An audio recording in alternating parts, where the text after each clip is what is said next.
This is a meeting of the Finance Committee, and we have the Recreation, Youth and Workforce folks here. Why don't you all come up, because then we can hear you better. And Judy Doucette is not going to be here tonight, so she asked me to chair it.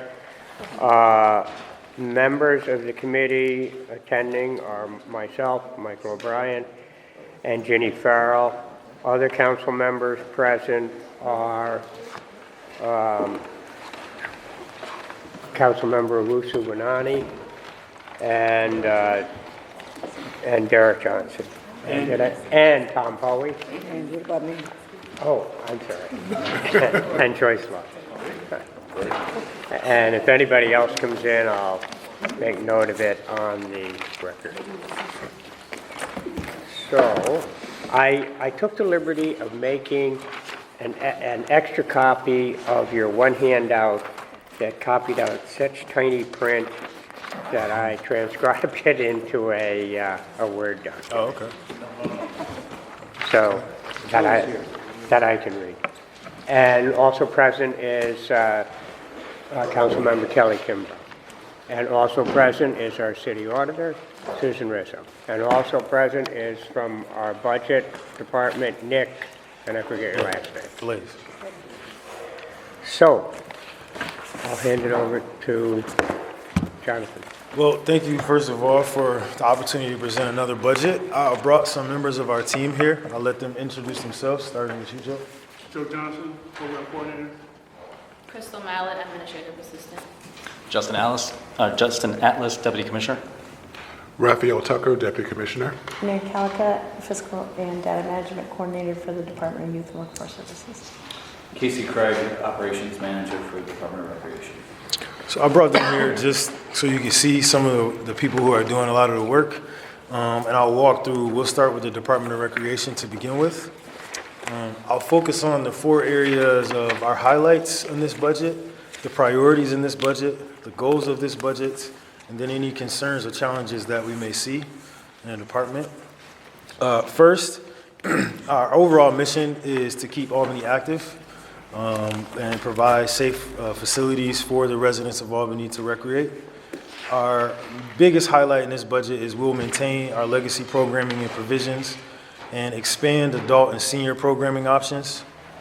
The second is we'll transfer our park maintenance staff, that's staff that were previously in the operations division in our department to DGS. I know they've already presented to you about what that looks like, but in the short of it, they'll do all the mowing, so residents don't have to call 2 departments to see who cuts what anymore. This budget also looks to hire specialized instructors to deliver in-demand activities for a short period of time. So for example, we'll do like 8-week classes. Jazzercise, for example, will be 8 weeks. Water yoga, different things like that. This budget looks to complete our 5-year capital plan. 2 parks in particular that were a part of last year couldn't get done because of the construction season. That will be roped into this. And the last thing that it looks to do is connect our department to national and state membership organizations and funding opportunities. This past Thursday, I had the opportunity to bring on my friend John Wallace. He used to play for the New York Knicks. And we collaborated with Hood's House of Hoops, Make a Play, the Albany Patroons, and the National Positive Coaching Alliance to put on that event for our young people.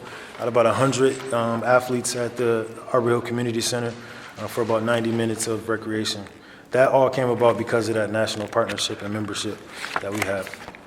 Our priorities are to address some of the program requests from community members and stakeholders with contracted programs that are structured for specific time periods that have key performance indicators. For example, working with the Department of Health to decrease type 2 diabetes and obesity, for example, particularly in the South End neighborhood. The next piece of priority will be execute on the final year of the department's 5-year capital plan with the improvements that we hope to make this year. Third is to expand on adult and senior programming. That's been a big request from the council to do more for our seniors. The third is to better market and track our activities. We have the Rec Desk application, but we need to now begin to track that. And Crystal is a part of that team that's doing that as well as with our budget. Our goals are to continue to improve the park modifications and renovate programs in the South End and West Hill in this budget, to host 2 sports development seminars for young athletes and their families. The first for 2019 just happened, as I mentioned, last Thursday. Partner with the community to offer day activities and events that engage residents and strengthen skills. This is something that Council Member Robinson and I just talked about 2 weeks ago, particularly at Livingston Park. The fourth is to expand our summer recreational activities to include a weekend community center hours. Joe and his staff have been working on trying to do that as early as winter 2019, winter being when it starts snowing, not right away, with some 3 additional staff that he'll have starting next week. And the fifth would be to provide physical activities for individuals of all ages 7 days a week. The Sunday option is where we're going to work with some partners on. Now that the YMCA is closed, there's an opportunity to take some of those instructors to offer something on Sundays as well for our older population. Concerns and challenges in this budget is honestly the growing request for free activities. All of our, people in the same field, the JCC, the PAL, the YMCA, the Boys and Girls Club, they don't offer free activities and events. For the most part, most of their stuff is for profit or for a fee. Second is our resident talent retention after training. It's great that we get good staff, but they leave us quickly to go to the hospital, to the school district, to the library, to the housing authority, and how do we retain this staff after we train them? The third is the aging infrastructure of our facilities, especially those that generate revenue, in particular Lincoln, which could be a four fee gym. It's not. Boxing, we now have ownership of the boxing gym. We never did before. Now we own it. We can apply the governor's gracious donation to us to update that facility. And that's still on Ontario Street? Yes, sir. On Quell. It's on Quell Street. Quell. Yeah, Quell. And the fifth, the fourth would be services may be curtailed due to budget restrictions.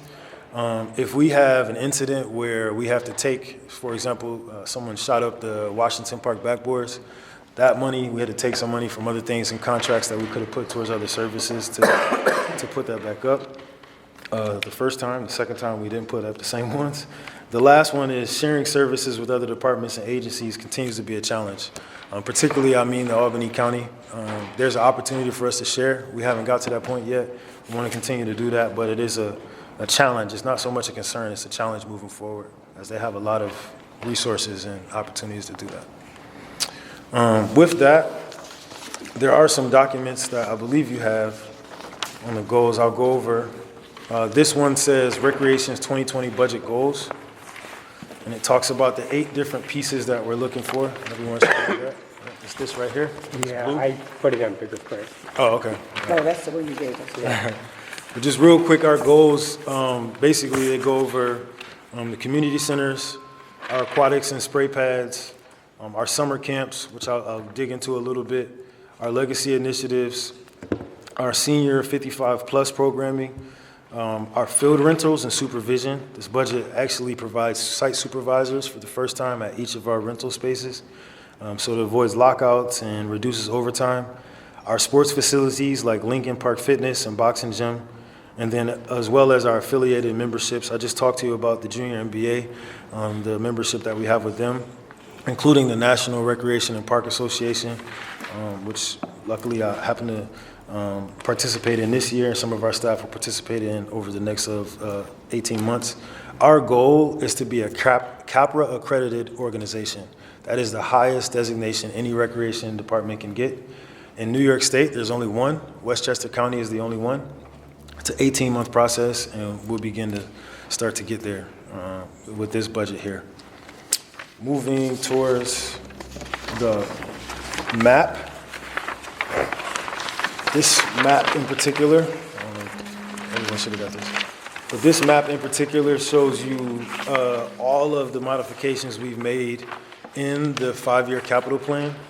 You'll see that there are 4 that will be done this year. Of those 4, Colby, Franklin, Livingston, and Phillip Street. The reason why these numbers are estimated is we are still waiting to complete the community input period. which we did at Madison and we did at some other parks as well, as we did as well. These numbers are based on the renderings that we got from Compan, and once they're official, they typically won't go higher than this, but once they're official, these will be the dollar amounts in each of those play spaces. And we're excited about it because NPR just did a news article, and Wusu had the opportunity to join me on that. In 2015, I mentioned to the council that the city of Albany was recognized as having the lowest opportunity for African American and Hispanic young people in the nation. And they're doing a report on us because we've made the changes to our park system.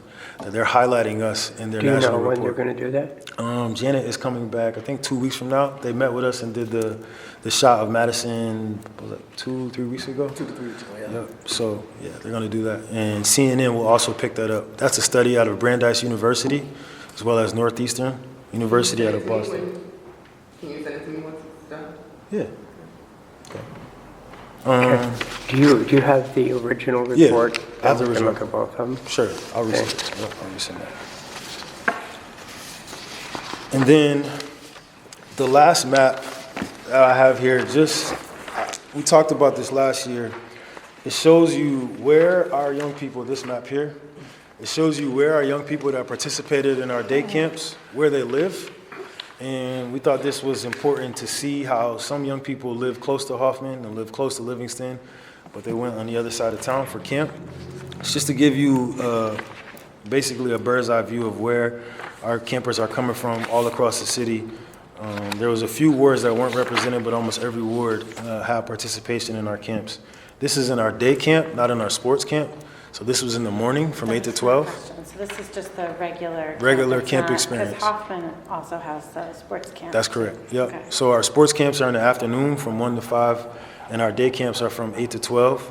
Essentially, in the city of Albany, as a parent, you can drop your child off at 8 o'clock in the morning. They'll get breakfast, they'll go to day camp, they'll get lunch at 12 o'clock, they can participate in a sports camp, and then go right into our community center hours. So from 8 a.m. to 9 p.m., your child could be with us for that amount of time for free. There's no other place, I can guarantee you, no other place in our city that's offering that type of service. And this just gives you a bird's eye view of where they're coming from. Jonathan, what's the ages of the children that can attend that camp? Yeah, so our camps start at age 6, and they go up to 17. Yeah, 17 is probably the highest we got. Right? So I covered a lot in that. Our budget, we have not added any positions. As I mentioned, any reduction was due to the transfer of those operations staff going to DGS. And if there's anything on this, I'll answer any questions. Ginny is the other committee member, so do you have any questions? I actually did want to talk about the revenue at the sports facilities. Jonathan was really kind to take me around all the parks, and it was super fun. We got to work out and do things, and usually don't get to climb up ropes and do attempts at chin-ups and things like that when in meetings. So it was a lot of fun. But those sports facilities are awesome. I spend a lot of time in gyms, and the boxing gym is the same as the boxing gym that that people spend $15 a pop for. Now, that is a class. So you're getting individualized attention at that facility. Right. And I was totally blown away by the Lincoln Park Fitness Center. It's awesome. It's really great. So, I really think that you could easily get, obviously kids, you're not going to charge Right. anything, but adults, and then having a different rate of pay for people that are outside the city. I would easily, you could pay per time, or do even a nominal fee, if you're saying do $10 a month, and if you want to pay for a whole year and give us $100, and I would happily do that to help support the Parks Department, and then, however often I show. It's a different thing that when you're paying Planet Fitness $10 a month, whether like it's a feel-good thing too. So I really think you could easily make revenue on at least some, I mean, it's worth talking about. Yeah, we agree. It's been the position of the council to keep it the way it has as an open service, and we agree, particularly at boxing. You're getting world-class trainers. Tony Marshall is a 3-time world champion, and he's giving you one-on-one instruction. You're not getting that anywhere else in the city. And the $10 amount, I don't know if you read our notes or not, but that's exactly what we offered. No, I didn't. That's exactly what we offered, and we feel like that would be not only good for those who are invested in the program, but it'd be good for the city too, because we spend a lot on supplies and materials, and there are people there who make enough money to put $10 down, not young people, but adults. And some of them have said they don't mind doing it. I mean, we had a $200 donation at the boxing tournament from a guy who works out there every day. So. And I would also say, having gone through the facilities, they're fantastic, but like the weight room could use, you could use that For sure. money right and put it right back in, and it clearly would be well used. I mean, that's like those facilities, you can just, like, that's from working out. Like, it's not from neglect or anything Right, like that. yeah. It's because it's well used, and that's fantastic. Yeah, thank you. I think that that's an absolute goal, to get people moving, and obviously, like, those facilities, they are. And the other side of that is you could also even kind of push that out to market it, like join the Albany City Gym. And you can have people that might just be like, oh, I'll give you money for it, sure, and maybe I'll show up, but, Yeah. But I would be totally in favor of that. Okay. Thank you. Okay, Eric? So the first question I have is, which parks in the South End are going to be focused on this year? So the parks in the South End, let me go to my list. One, Alfredo Ballon is also. So Franklin is one in the South End. Crank wouldn't need to be get a redo. There's some pieces there that we're working with the school on. And the other is Phillips Street. Thank you. Phillips Street. So I thought Phillip Street was done a couple of years ago. Nope. Phillips Street's basketball court was done a couple years ago. Phillips Street playground hasn't been done yet. So I'm looking here at the numbers that for Elizabeth Street, and it says $101,000. That's correct. The playground was $101,000 So where did they spend $101,000 at? on the playground. Like where? We got playground equipment, and Yep. so you're telling me that was $100,000 worth of stuff? Yes. Installation, construction, removal. You have a playground equipment, you have a swing set, and there's outdoor fitness gym. Plus the EWF that goes in there, it's $100,000. So basically, you're saying that that's completed on Elizabeth? No, I didn't say that. I said the playground was completed. These playgrounds are completed. Yeah, the park is not On done. Elizabeth is what? Right, the playground is complete, yeah. So that whole, that's it for Elizabeth? The playground is complete. There's the basketball court, there's Yes. the other structures there. We don't have the bench there, the lights aren't there yet, so it's not done. And what, is the fence ever coming? Because it's been 3 years that we've been waiting for that fence. The fence is coming. So when we talking about charging for any facility I would have a problem with that. Number one, if anybody should be charged, it should be people that are non-residents. And that facility, number one, I've been down there. It's been besides the few boxing things that have been added there, it's been really the same stuff that was in there since you took over Parks and Recreation. And then I'm looking at it. One of the questions that I wanted to know is before you took charge of Parks and Recreation, what was the administration percentage? Can't tell you. It's always been 1% of the city's budget, still about 1% of the city's budget. I can't tell you before me. Because what it was. I'm looking, you say supplies, what supplies? Because when I go into the centers, I see something new in Arbor Hill. You just put pool table, a couple of different things, but my problem that I'm having is that I don't see any monies going into these community centers. Okay.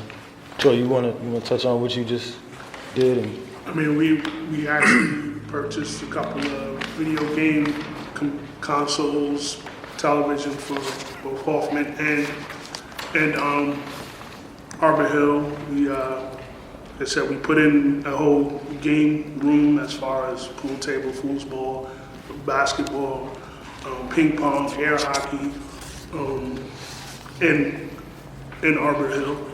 And we're working on getting more stuff for the. So you mean to tell me in 5 years that that's the only thing that could come to the community centers is that we have one community center that has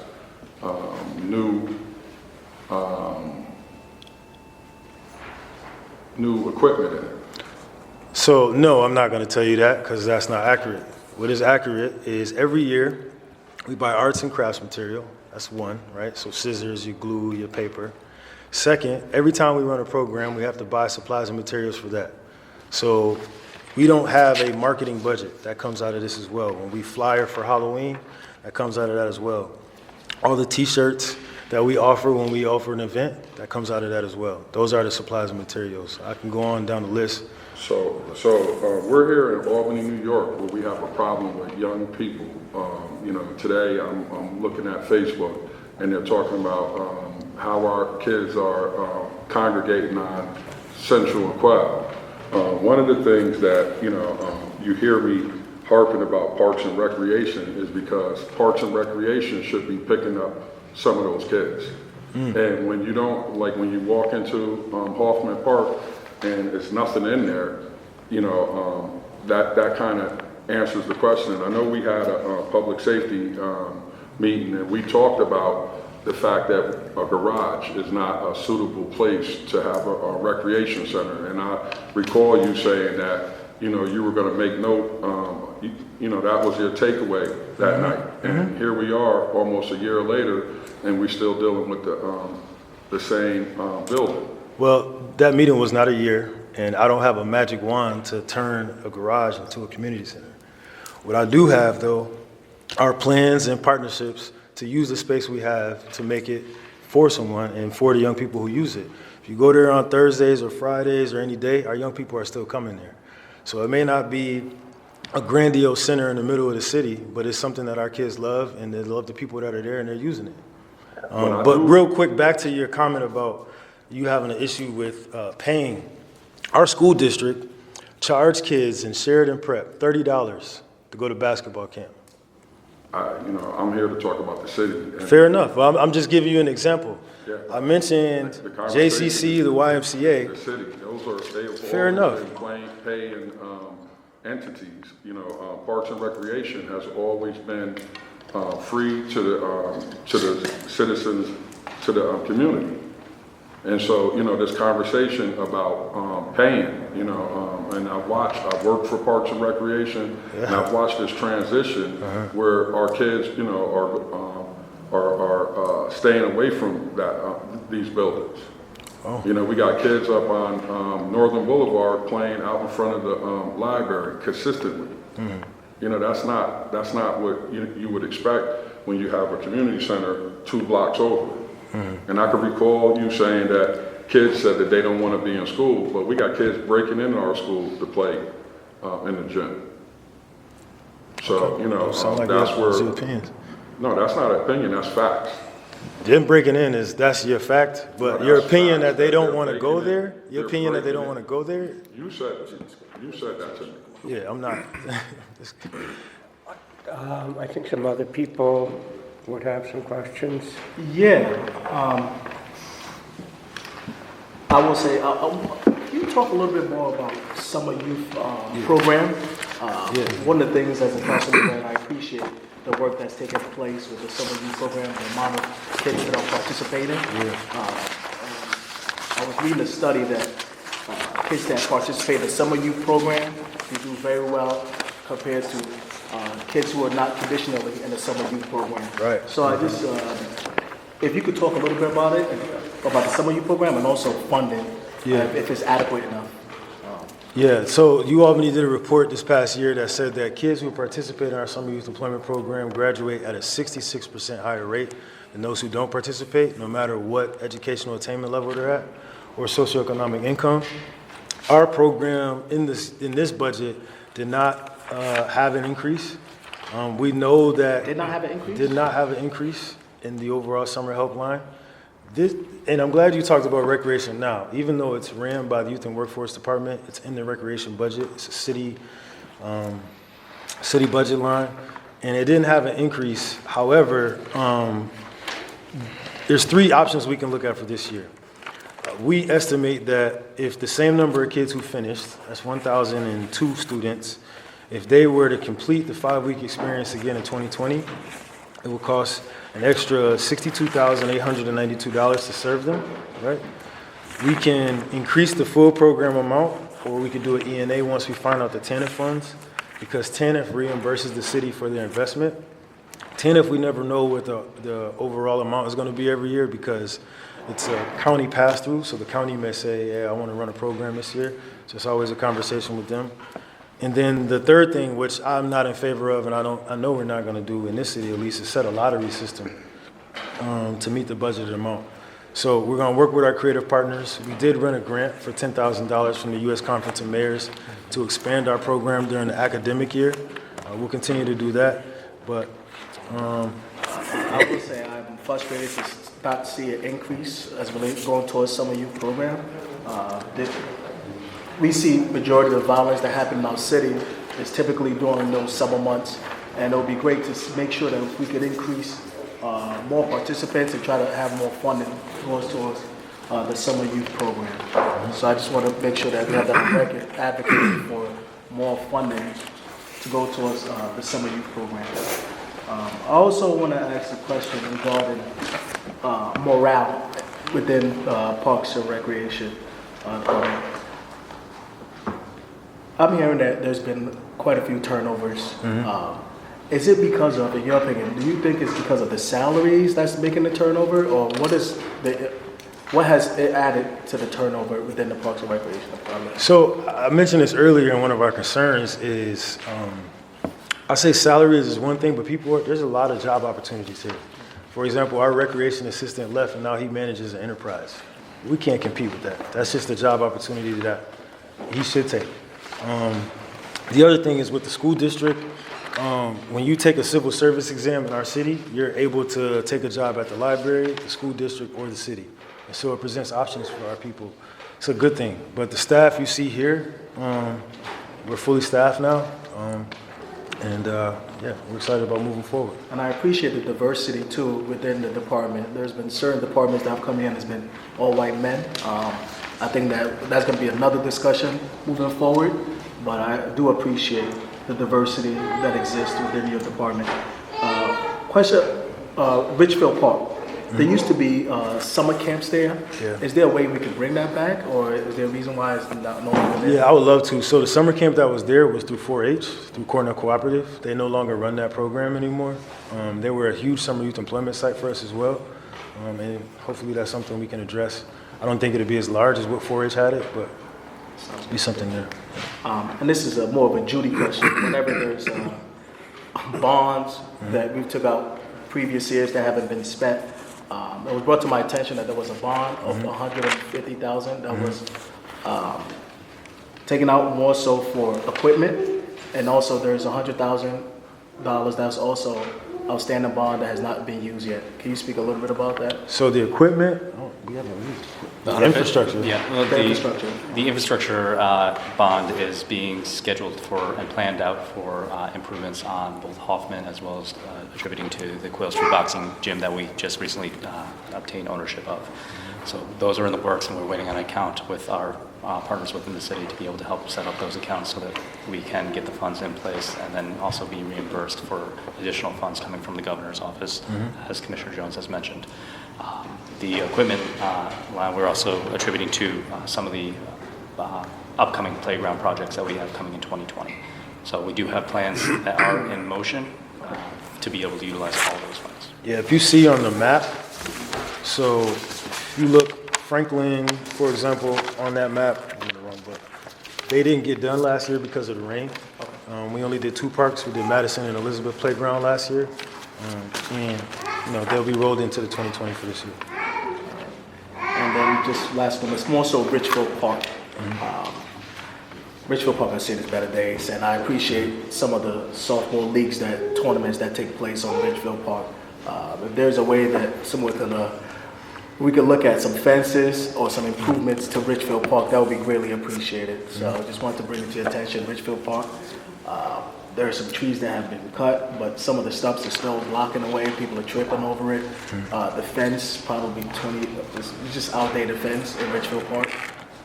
So I just wanted to bring that to your attention. Yeah, fencing is something that we worked with an outside contractor on. They didn't satisfy what we thought they would. For example, Orange Street basketball court, we took that fence down as it was being ripped up. It just wasn't the quality we needed to. So we're working with the engineers department to do a full fencing project with all of the parks that need it. And yeah, that's it. And always, thank you for always bringing me up to come and speak to the kids at Summer Youth Program. I really appreciate that. And I think most of my colleagues are also welcome to come and say a few words for the kids. Always. Okay. Just want to note that committee member Dorcia Pleers is here. We're going around the table, different members. Do you want to? I know you got your little one there, but if you want to, okay. So I want to look at some of your goals, like providing physical activity for individuals of all ages, 7 days a week. What does that look like to you? So that would be like a partnership with First Church. Oh, First Church. Yeah, they have a new pastor. First Church is right here on Pearl and Orange. They have a new pastor, so if we started that, now they've asked us to start that after the new year, let the pastor get acclimated first. But it would be at First Church, and then the Arbor Community Center has options as well in the afternoons, after church lets out at Metropolitan. Oh. So, yeah. And with our 2020 budget, we looked at putting temporary help for program instructors who specialize in dealing with specific populations, so that way we can have more certified instructors dealing with programs specific for whether it be senior citizens or youth specifically, or a particular craft such as yoga, which requires a specialized certification. I missed out Hoffman on that. Hoffman would also be included. Yeah. It's all community centers. We wouldn't skip that. Okay. All right, that was Yeah, Jonathan, last year I was all excited when you came in to talk to you about something that's dear to my heart is soccer. And we talked about the condition of Hoffman Fields for, my son was playing with the Albany Soccer Club. I was actually the coach, the U10 coach. And one of the things I told you, I'm just going to refresh everybody's memory, was Bethlehem came to play us and refused to play on the field. It was in such bad shape. One of the problems is that, especially the U10 field, we share with Pop Warner football, and the cleats really tear up the field. Now, the Albany Soccer Club, with a wink and a nod and a handshake from the Jennings administration, we're supposed to have exclusive rights to that field. And nothing's done in writing, of course, and years later it comes up. I was out of town last week, but there was an article by Amanda Fries about the condition of the fields.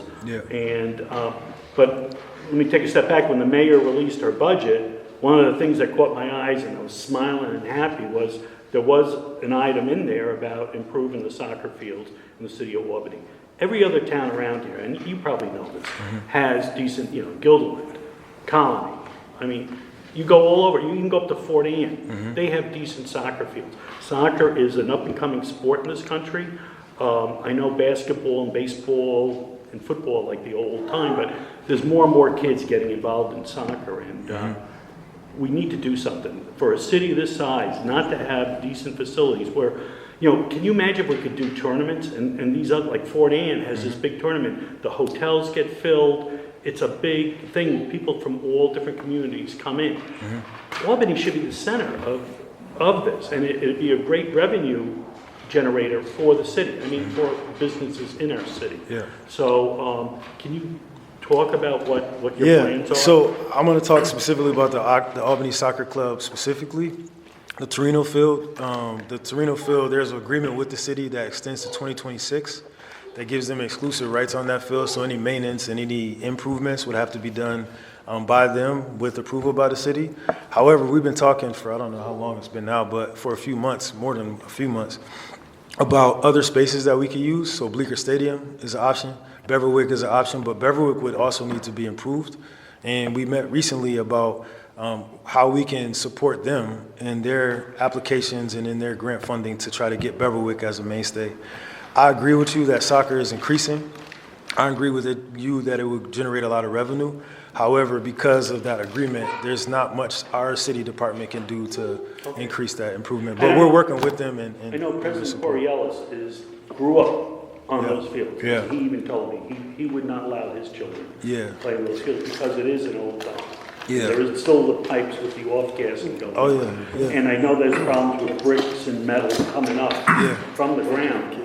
So, I mean, it is a big concern. Yeah. When Josh met with us some while ago, I mean, I guess when we met, we did come up with some alternate locations because that is unsafe for our young people. So they were able to use some different spaces, and we're going to continue to work together. Now, council person Jenny Farrell was saying that Beverwick is really under contract with the school district. I think we talked, and I also circled back with the school district. So at one point, they were hoping to use it, For softball fields. but one of their issues was because it's owned by the city, they can't, it was going to be part of the overall plan for the construction of the site because they're not going to be able to use fields for a while. Right. And then they also, being a high school, like you always need more field space. So, but you can't actually use that funding for that site. So then they've been trying to figure out what to do with it and just haven't done anything with it. Yeah. So when I kind of pushed with the school district on it, they were like, it's not, it hasn't really been fully discussed throughout the school district. So the several different people I asked gave me several different answers. But that happens in any municipal thing. So I think whatever happens with it, I think that the school district definitely recognizes the importance of soccer. So whatever is the best place for it in terms of the city. Is there funding in the budget to support that? Not in this budget, no. Okay. It may Do be you in know the the mayor's line the system. mayor had? She had something that was up on the screen. I'm not sure. No. Okay. I'll have to circle back with her.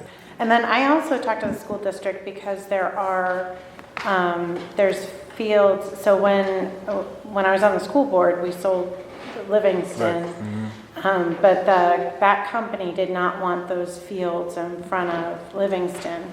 So they mow it and they take care of it, but it's not really used for anything. So I mentioned that to the school district and they were like, it's a great idea. So, It's a huge opportunity. and I would personally, and correct me if I'm wrong, but I feel like Albany Soccer Club between Albany Soccer Club and Albany Youth Soccer and the lacrosse, the more fields is, the better. So that's, absolutely. I feel like that would not necessarily be a replacement to what the city could provide, but more a supplement.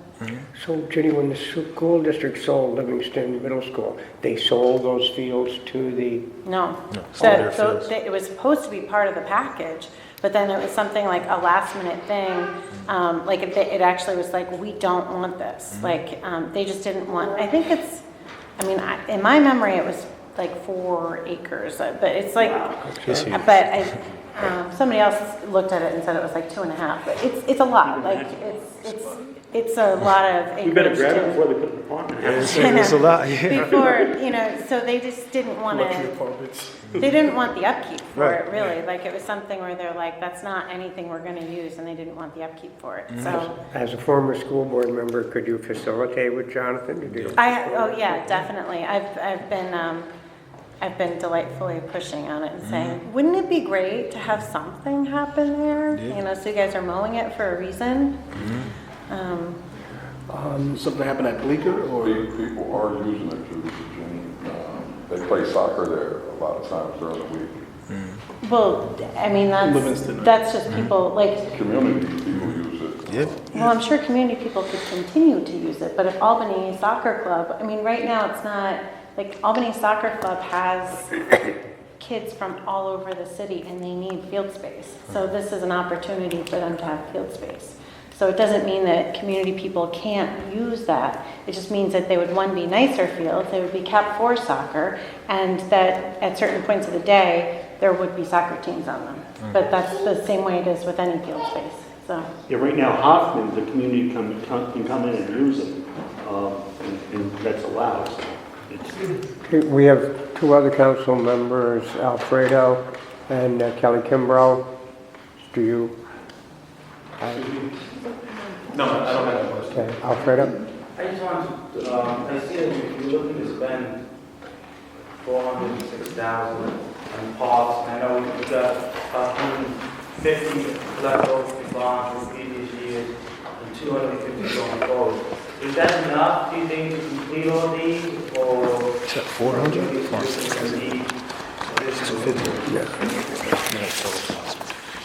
I just want to make sure. Yeah, 250. Yeah, the 250. Okay, yes, that is enough to complete the four we've listed: Kobe, Franklin, Phillips, and they're on the map. So with the money left over from last year, what is the total capital improvement you're going to make for 2020? The 406 is Kobe, 406 total. Okay. For 2020. Livingston, thank you. So we're going to roll over Franklin and Phillips, 63 and 68, and then Kobe at 125 and Livingston at 149.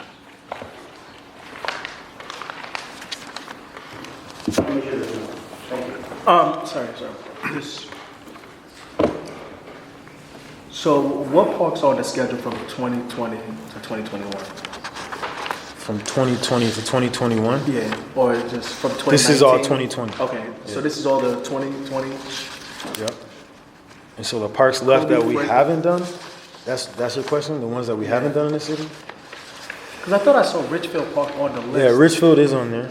Richfield is we haven't done. We haven't done Crank, Richfield, Westland Hills, Mater Christie, Whitehall, Washington Park, Corning Preserve, 6 Mile, Pitch Pine, Lincoln, Upper Lincoln, Lower Lincoln, and I said Westland Hills. And there's a park towards the end where I can't think of the name right now. Also, Richfield is Oh, 6 Mile 2019, Waterway? 2020. 6 Mile, yep, 6 miles on there. Yep. Feels like 2021. Yeah, 2021. 2021 and 2024. Those are the ones going out for 2021, 2024. And the reason why we haven't put in this document, a 5-year plan, because construction costs will change after this year. The tariffs, obviously, is going to have an impact on it. Compan, who we work with, is an international company. And so they've told us to hold off on putting price estimates out there because they have to see what this does for material. And it's going to change a lot. So that's why we only have a 1 year. This should only be 250 for 1 year for this year. We haven't went out these years yet. Maybe those are placeholders, but we just have this year planned out. We don't have 2021 through 2024 yet. We have the parks that we want to work with, but we don't have the dollar amounts yet.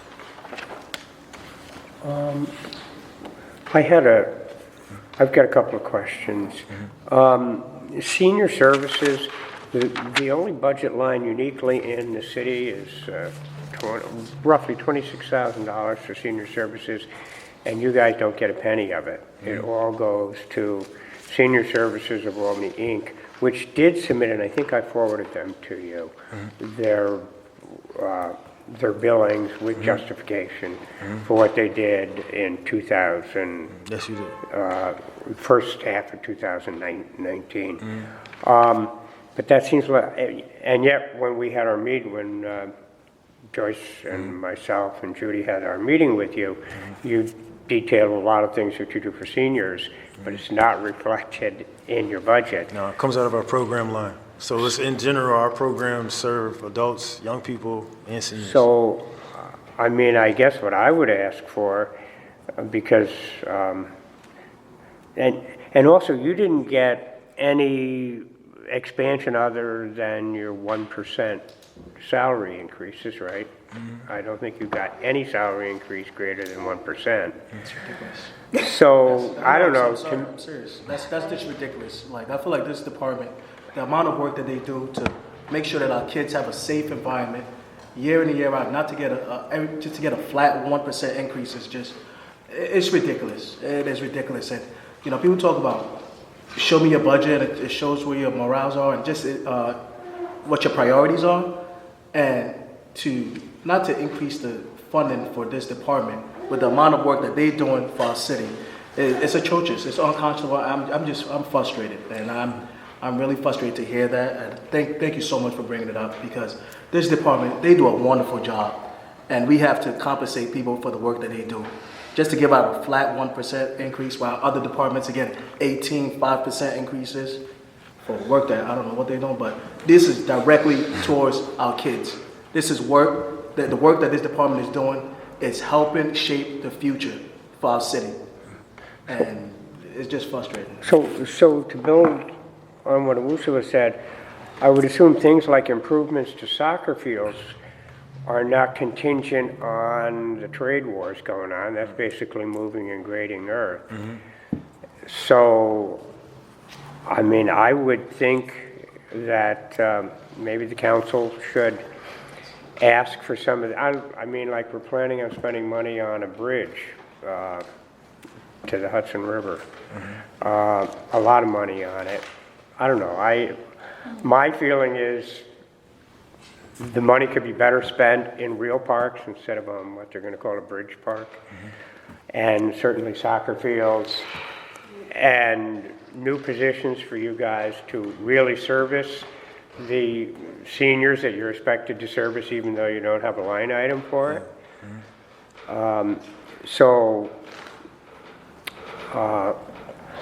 I know you're in a situation where you submit a budget and maybe it doesn't get accepted and it comes back with, same old, but that's one of my concerns is I think obviously for soccer programs, for programs that Councilmember Johnson had mentioned, I think the council should make a note of it in our budget resolution and in our deliberations, both for the budget and for bonding, that maybe some priorities have to be re-examined. And the thing with seniors too, I know you did a cooperative program which didn't cost anything. Colony actually ran for you. And I know they're interested in contributing more. And I believe you've had some discussions with them. So maybe you could keep us apprised of what approvals, what recommendations, what push maybe we could do to help that be accomplished. Will do. So, Can I say something? sure. So I apologize. With all this talk about fields and needs of fields, I know right now we're trying to maintain what we have park-wise, and that's a heavy lift already.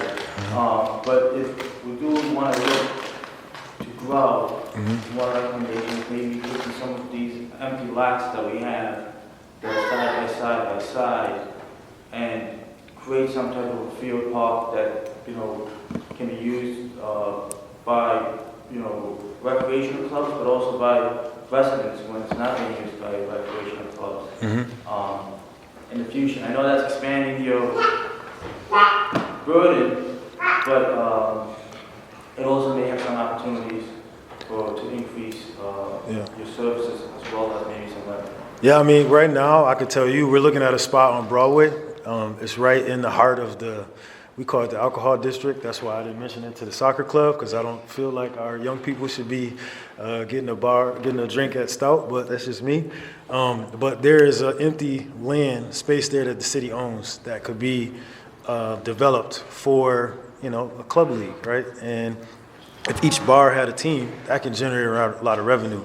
The thing with our department, right, and I'm going to say this, the thing with our department is no matter how much money we bring in, it cannot be reinvested back into the department. It's just the way our municipality is brought in. So when we have a boxing tournament that brings in over $1,000, that goes to the general fund, right? That doesn't mean that the mayor doesn't appropriate funds for us. I just want to make that distinction, that we don't run like a club that, makes $10 million from you and then I can reinvest $10 million back. That's not the way we do it. But whenever we go to the city and say, oh gosh, we think Rick should be getting much more money for this or that, the first question they put to us is, oh, tell us where you're going to get it. So I think that is a legitimate point to bring up, that, the program to some degree can be self-supporting, but, The other thing to that, though, Councilman, is that we don't charge for anything. right. Every other city charges to go into a pool, they charge for after-school programs, they charge for summer camps. So that's revenue that we're not generating that we could. And the ones that actually let people from outside the municipality come in, they charge more for. Right. And a lot of them don't let you in. Right. Like, we have like state and county funds that go fund Bethlehem and Guilderland, and I'm not allowed to use those pools despite the fact that my tax dollars are going there. Yeah. Is there I'm sorry, because you made me think about something. Are there opportunities for grants, like from the, from like Schumer and Gillibrand and from the state and even from the county? Do we look for grants for our programs? We do. We actually, that's how we got the U.S. Conference of Mayors grant. That's how we got the governor's grant to redo the boxing gym at Hoffman. There's a big announcement that we're gonna make in a few weeks. I'm tight-lipped, but man, you're gonna be excited about this. And so we do look for it. The tough part is as a municipality, most of those grants are written for 501c3 entities. And we don't have the tax structure to take advantage of some of those reversible grants or matching grants. So it's just, we're kind of Is that boxed where in. like a Friends of group Yeah, would come like a in? Friends of group, exactly. So like a Friends of group at boxing, right? Buckingham, those folks can take advantage So of that. would the soccer club qualify for one of those? Yeah, they grants? would qualify for things that we can't, yeah, for sure. And that's what we've talked about. The U.S. Soccer Foundation, for example, there's some grants out there available for them. Okay. You had mentioned that there's some difficulty in getting full participation with the Albany County programs, and we all pay Albany County taxes. So how can that be solved? How can that be approached? I have no solutions on that. I really don't. We work with them closely in youth and workforce for our summer youth employment program, but that's as far as it goes. We do. I can't, I don't know. I don't know how else to do it. We partner with them when we can, but like, for example, the aging committee, Carol sits on that committee, but outside of that, I'm tapped out with answers. Yeah. They have a recreation department in the county. I know that. They have my predecessor who runs that department. Yeah. That's where I leave it. Well, if you have any ideas and need any push from here, let us know, because that seems to be incongruous that we pay the taxes for that program. Right, yeah. We have some, Well, Councilman Robinson wasn't able to make it. He said he'll give you a call. Okay. He wanted to meet with you. I just want to say about the parks where this is in the third ward, plus the boxing gym. It came to my knowledge that came on the floor down here that people wasn't happy with the boxing gym, and they wasn't happy with you. And I made it a point to go visit the boxing gym. There's a little minor things that's going on up there, like the mat where someone had a nosebleed, Right, with the bleach. and he cleaned it with bleach, and that was a no-no, but he cleaned it. So you promised to replace it, and there was a couple other little minor things, like stop by your office, left the list there. I just want to say to you that the people over at the boxing gym are highly satisfied with you. They have no complaints. And as far as my parks, there's little minor things that's going on, nothing where you can really control, because people are bringing their dogs in the parks. I'm getting the calls that they can't use the park because over on Orange Street, some guy brings his dog and chain his dog, and his dog runs around the park, so the kids can't come in. So, but myself, as far as you're concerned, Commissioner, I think you're doing a wonderful job. Thank you. Yeah, great team. Team effort. Dorsey, do you have any comments or questions you want? No questions. I'm satisfied with what's going on. I'm board with the parks. Jonathan and I said this before, we work together on improvements based on residents' concerns, especially with Hoffman. So no questions, that's my comment. We have 2 people signed up for public comment. Matt Wheeler. And why don't you just come up, because we have a mic here and can't pick you up back there. And I believe you spoke at our council meeting. I might have. Yeah. So, good evening. My name is Matthew Wheeler. Can you squeeze? Yeah.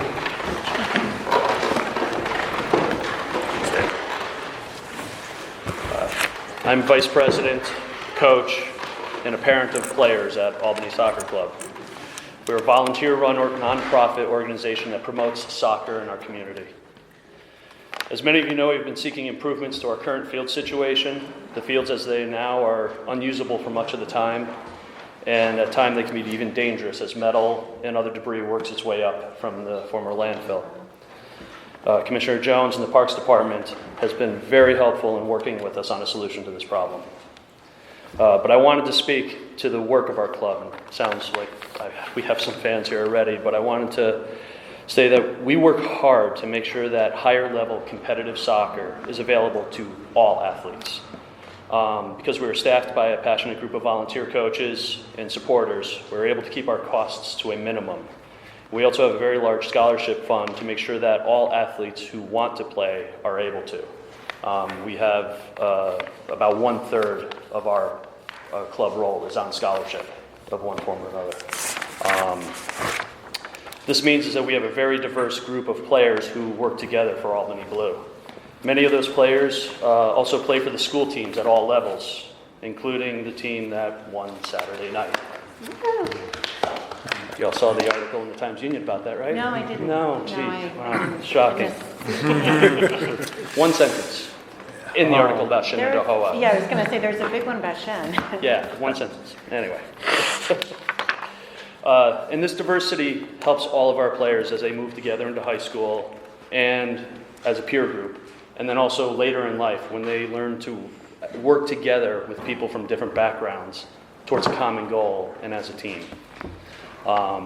So I wanted to thank the Parks Department for everything you have done for us and continuing to work with us on this. And thank you for hearing me. So, Thank you. okay. You have a question? Yeah. Have you reached out to the county to actually ask for funding, or? We have not been to the county yet, because we are Albany City Soccer Club, but it is on our radar of things that we could do. There are a lot of soccer clubs in the county, and it is difficult in the city. I mean, you know, Bethlehem gets some farmland donated to them, boom, it's done. You know, things like that, where property's at a premium for us. Also, I mean, so off lid, we're talking about other uses for that. We would love to partner with other groups. I know, like lacrosse, you know, the school soccer season's in the fall. Our club season is in the spring, where lacrosse is opposite. School season's in the fall. Their club season's their school season's in the spring. The club season's in the fall. And working together with proposals, it would be very much a multi-use, you know, area of whatever we do to try and gain other partners in this. So, any questions? Thank you. I do want to add that Mr. Wheeler is a parent of one of our campers in the summertime. Two of them. So two kids. So, you know, this is a living, breathing example of the work we're doing. And Yeah. he feels, you know, so pleased with our work. They're coming back. So I do. Thank you. I do. Okay. Peter McDaniel. Hi, everybody. Thanks Hello. for giving me a moment of your time. You can have a seat or stand, whichever you're comfortable. That seat is hot. So. I'm joking. First off, I would just like to say everything that I have in my prepared statement, you guys have largely already touched on, and it's really refreshing to see how much support there is within this body for soccer in this community and for the kids themselves. So with that, just say hello. I just want to thank you for the opportunity to speak today on behalf of Albany Soccer Club. My name is Peter McDaniel, and my daughter Grace is a left winger for the U12 Albany Soccer Club girls team. I'll tell you more about her in a moment, but by way of introduction, let me just tell you a little bit more about my family and me. Some of you I've had the pleasure to meet or speak with before, and some of you I only know by name. I'm Peter McDaniel. My wife Elizabeth, daughter Grace, and son Declan are proud residents of the city of Albany. In 2008, after the recession forced my wife and me to move out of Manhattan, we were in search of a new home. We wanted a place where we could buy a house, go back to school, and start a family. And that wasn't the Bronx, and that wasn't Brooklyn. It was pretty much the capital region called us. And when we came up here, we have family from up in Clifton Park and over in Latham. And they all wanted us to live there. They were very cautious about Albany itself and the schools, and told us horror stories about, basically trying to really sway our hand. But we were coming from the city. We believed in the city environment, and we wanted to be closer to the action. So we bought a house in the Helderberg neighborhood that we fell in love with, and we're still there today. My daughter was born 9 months later, pretty much, in the first week of law school that I was attending. And I was fortunate enough to get a job offer in the next recession, right here in Delmar. So we're very fortunate to have been able to stay. When my kids became of school age, we started to look around and consider all of our options. And again, we had our family kind of chirping in our ears about schools and graduation rates and general rankings. And after much deliberation, we decided that there was more to an education than just standardized test scores. And we were lucky enough to be accepted into the Albany School of Humanities. As is the way of things, we became very involved in our school's community. I became the president of the Albany School of Humanities PTA and became much more familiar with the factors that impact those test scores and graduation rates, and we sought to improve both. As you all are no doubt aware, socioeconomic diversity in the student body and stressors at home are significant factors on our graduation rates, which many notable programs have been implemented and dedicated public servants strive to ameliorate every day. I also became aware of a troubling pattern of gifted students leaving the school district as they reach middle school, leaving a brain drain which impacts our classrooms and communities. In spite of all those issues, through a concerted and laudable effort, at ASH we were able to raise our students' test scores, mostly through parent education and in-school student support. And we were able to get ASH off of receivership, which we were very, very proud of. We were very proud of all of our kids, but the entire process has taught us something about how to pull a community up. There's a saying that you're no doubt aware of: it takes a village to raise a child. The solution we have seen at ASH is no exception. Everyone working together for the better of the children has directly improved their lives, and through them, our community, by improving the opportunities that they have. There's another popular saying here locally where we talk about being all in for all. It's more than just a hashtag. It's a belief that we as residents, when we commit to this community, we can make it greater than the sum of its parts. It benefits all of us to give a little extra of ourselves and see our communities for the vibrant spaces that they are, with all the wonderful people that are within them. With regard to why I'm here today, it's with the hope that we support and retain the children we have invested so much in, so that they grow and stay and become the adults this community wants for a prosperous future. A community is more than just schools. Often it's opportunities and experiences we share together that add shape and color to our life. With that in mind, when Gracie turned 5, we enrolled her into Albany Youth Soccer for the first time, and she was a natural. Albany Youth Soccer is a separate organization, which you guys clearly know from Albany Soccer Club, but one that services our kids with an easy and affordable introduction into youth sports. For $15, your kid can get some air in his lungs and learn a new sport and make some new friends. Clearly some of you have been involved in it, and I wouldn't be surprised if you know or some of you know had their children go through the program. For my family, much like our experience with the PTA, my involvement in that organization grew from parent to coach to board member. AYS serves 800 kids a year in 2 separate seasons, and the kids like my Grace that have really shown an aptitude for soccer are encouraged to take it more seriously and join a club league. There are a host of programs in and around the capital region, which you guys no doubt are aware of, that look to AYS to field their club teams. Teams from the suburbs like Guilderland and Bethlehem and Blackwatch and Athens. And kids who play for these private institutions are recruited directly out of our schools into Christian Brothers Academy and the Albany Academy, further putting a strain and drain on our middle and our high school. So all of these kids who, if they were in Albany Soccer Club, who would otherwise be playing together and staying friends for their entire academic career, are kind of being pilfered from our communities.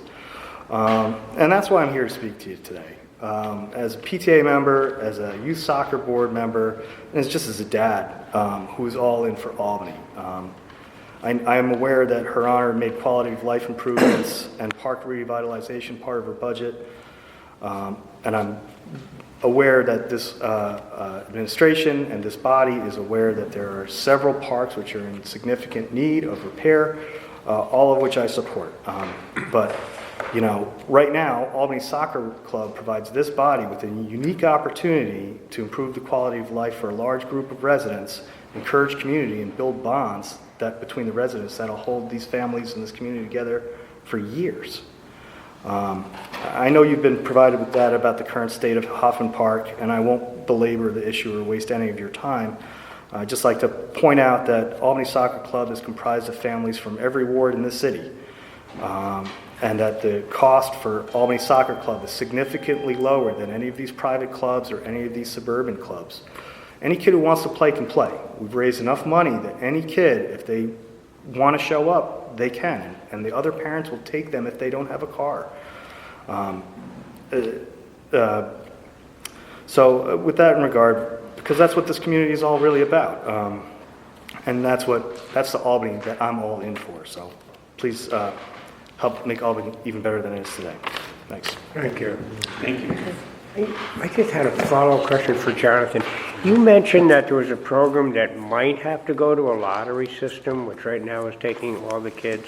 No, I was saying our summer youth employment program, if we don't, we pay our kids minimum wage.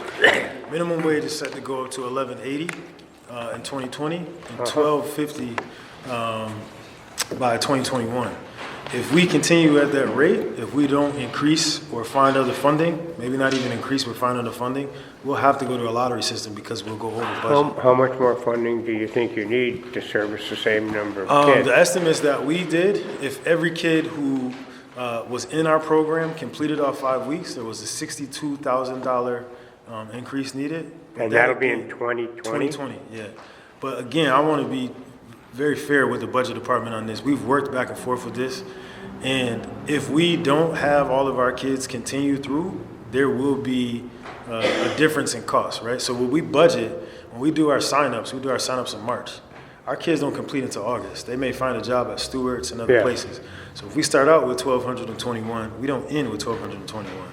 Okay. So that number bases it off of the 1,000. So the budget department has told you what, that they'd be willing to do an E&A transfer if... Yeah, they've worked with us every year, every step of the way. And Mary has been, she keeps an eye on TANF money because that allows us to serve more young people. But it's just something I want to bring to your attention that this program is growing. We've been nationally recognized. That's great. We're paying our kids minimum wage, and if more kids participate, we will not have enough funds to provide them employment. Okay. Question about summer help, not summer help, temporary help, part-time jobs. Do you find that most city departments rely on temporary help, that some of those folks make it to the permanent roles, make it full-time, or? Do we find that some of them get into the permanent roles? Yeah. Are they working their way into the full-time? For sure. With us, yeah. It's like, we see it almost like in the workforce world, we call it OJT, right? And we had our clerk, who's now our permanent clerk. She started out as a summer seasonal. In the youth and workforce side, we started out as a coach. Now she's our youth program facilitator, our coordinator. James K. Holmes He was started our out. site supervisor, Yeah. now he's one of our laborers. We have a lifeguard who was a seasonal who looks to be coming in as full-time lifeguard in the near future. So we have many individuals who take on the summer seasonal or the winter seasonal roles, and then as they continue to grow and prosper within the department and benefit and add value to what we do, opportunities present themselves and they capitalize on those opportunities, and they've continued to add value to our department and the city. Okay, I wanted to ask a quick question of the soccer people. I don't know if you guys have this. I asked at the hearing, I just know because my kids did Albany Youth Soccer and Albany Soccer Club, that there is a large amount of refugees. Did you guys, you said they were looking into the numbers on that? We do. About 20%. About 20% of our. That's what that's a big In fact, from the modified 7A team, I recruited 3 for my son's Nice. U14 team and stopped, picked them up, gave them a ride over to tryouts, and I know they'll probably be on full scholarship, but we want them to play. This is who we are. Yeah, that's great. Yeah. I was curious if you guys had that. Yep. And then this is just because you guys have kids that are growing, just so you're aware, I shared it on my page, but Councilmember Love and Councilmember Robinson are doing a coat drive of new and like new or gently used kids coats on Saturday. So my kids are all giant. It's 320 Sheridan Avenue. It's the old St. Cashmere's Church. Okay. I'm just because you guys have access to people who, like, I know that my kids would grow out of coats and they were brand new. Oh, yeah. And like, we've got a big need for them. Yep. So Yeah, we do. if you don't mind spreading the word. Nope, not at all. Because my teenagers don't even wear their coats anymore. They just make me look bad. Yes, 320 Sheridan Avenue. It's the old St. Cashmere's Church. It starts at 2 o'clock Saturday. If you got old coats, if you bring them to me, I'll get them clean or. I mean, And I'm sorry. Yeah. 2 o'clock, you said? From 2 to 4. Yeah, And Saturday. on Saturday. You got it. Yeah. Got a lot of beautiful donors. One of them is sitting back there now.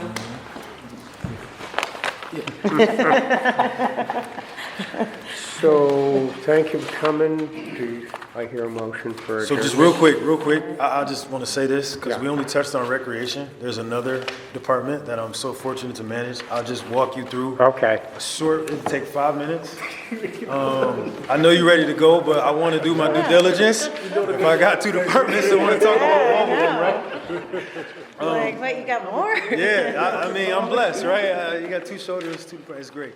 Just real quick on this, on youth and workforce, one of the biggest goals we have is to continue to serve more of our residents to get credentials.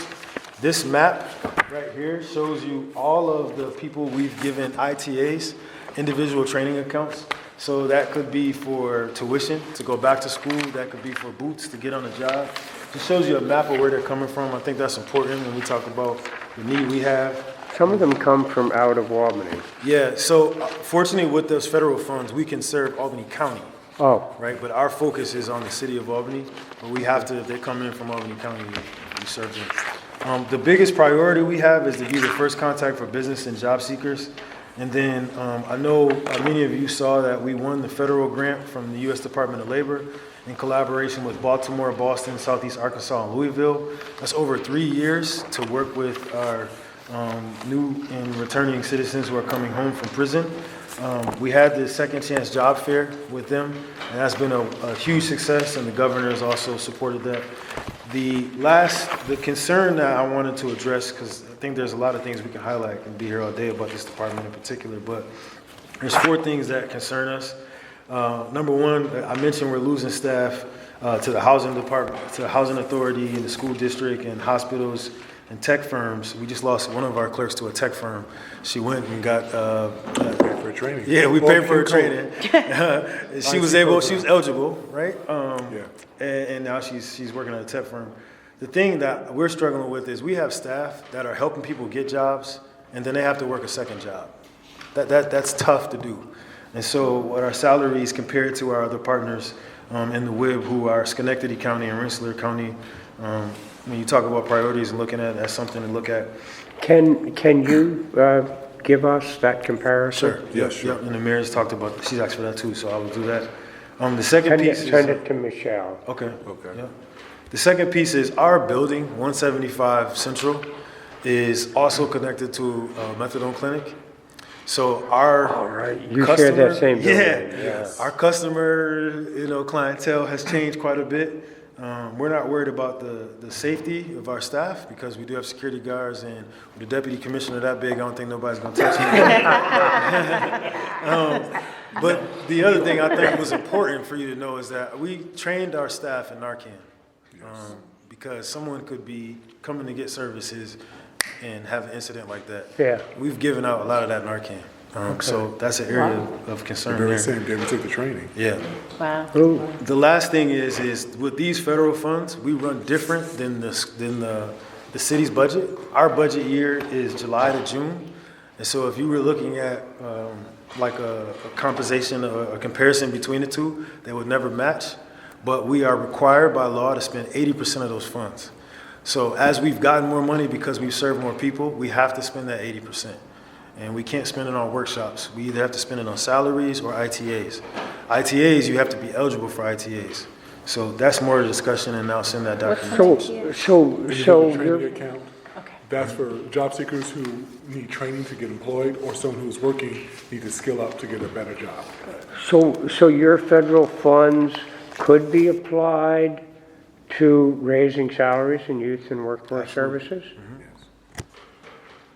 So for example, in 2016, I took 40% of my salary off of the recreational budget and put it on youth and workforce because I think that's fair, right? And that helped all of our staff and our department grow.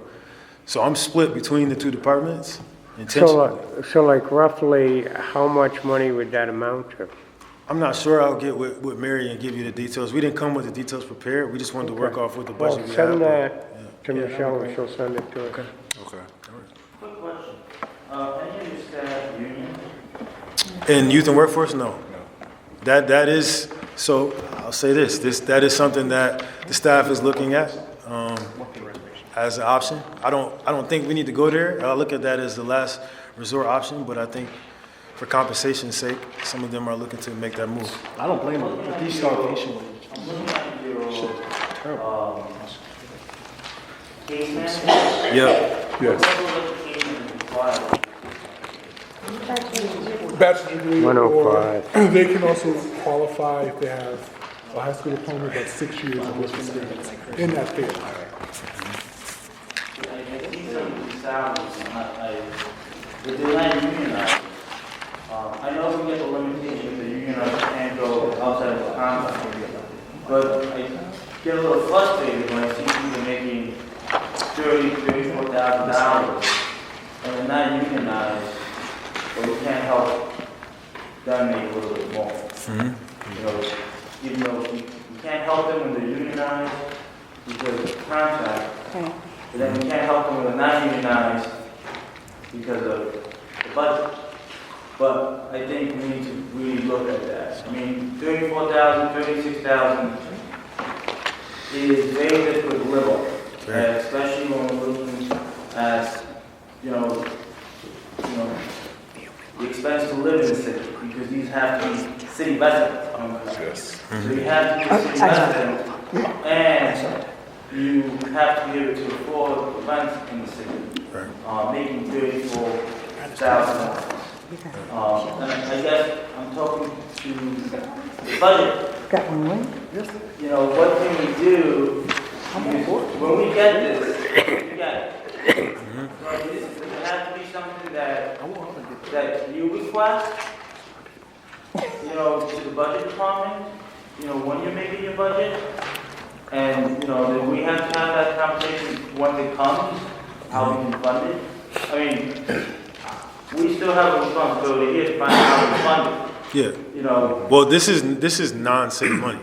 This is federal money.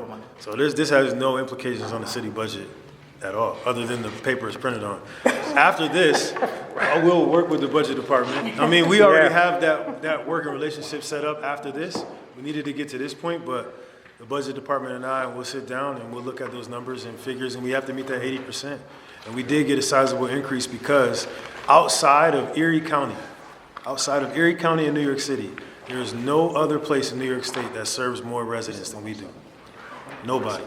And we get paid off of our results. So, we want to get through this process. The budget department has been supportive. With your blessing, we'll go back to them and see what we can do to make the difference. I'm a big advocate of trying to help people who are maybe in the 30s get out of the 30s. Especially I've lived if in they're the city 30s residents. for a long It time, just comes right back to us. and I know how difficult it is to live in the 30s in the city. Yes. Thank you. Last one. I know we spoke about this, but no, this might be good for the seniors. You know? I'm a senior. Exactly. I'm trying to help too. Go ahead, just do it now. Go ahead. Go ahead, baby. So just recently, I read this article in Baltimore where they have it's called shovel ready, snow removal, and also for the youth to remove snow for seniors and also individuals with disabilities. Is there something that maybe we could see here in the city? And how would that look to try to help? I just want to advocate for this because Baltimore just launched it. They've been doing it for about 4 years now. And there's a program where they hire youth within the city to go and shovel seniors' homes, shovel individuals with disabilities. So I would like to see this happen in the city. I feel like this is a step in the... I've got a 16-year-old man's job. Exactly. And this is what, as a city, to try to help the young people have some type of, dollars into their account. That definitely inspired them to want to be a member of our society. And so I want to advocate for this type of program. I know we have all year round programs, but to have something that kids are actually earning some money, I believe is going to instill some positive actions towards it. So again, if you could look into that program and figure out a way that we could implement it here in our city, that would be great. It helps the old people too. Exactly, Oh, yeah. all around, Yeah. right across the board. I have to say, Councilman Robinson, his uncles, CJ from DGS and Snug, that's what they did this year in 3 and 5. So we already got people out there, but I shoveled my own snow, but we got people out there in 3 and 5 that's doing it. But that's a great point. Yeah, we do. It's a great point. Yeah. But we do. We have the Robinson family along with Snug and a few others. And during when we had the storm, couple of storms, I would call my neighbors and ask them, do they need to be shoveled out? I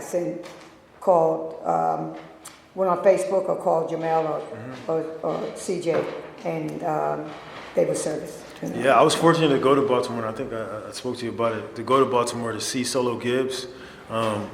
Hartford and Albany, we're collaborating in order to do some cross-training with our departments and to see that program. So I'm learning more about it. They don't have the union thing that we have up here, so we'll have to work that out. But yeah, it's more to come on that. Gotcha. Thank you. Yeah. I'm all done. Do you want me to give you a motion? I'm trying to take this. I move that we adjourn. Thank you so much. And I will second it. Thank you. Thank you. Thank you. So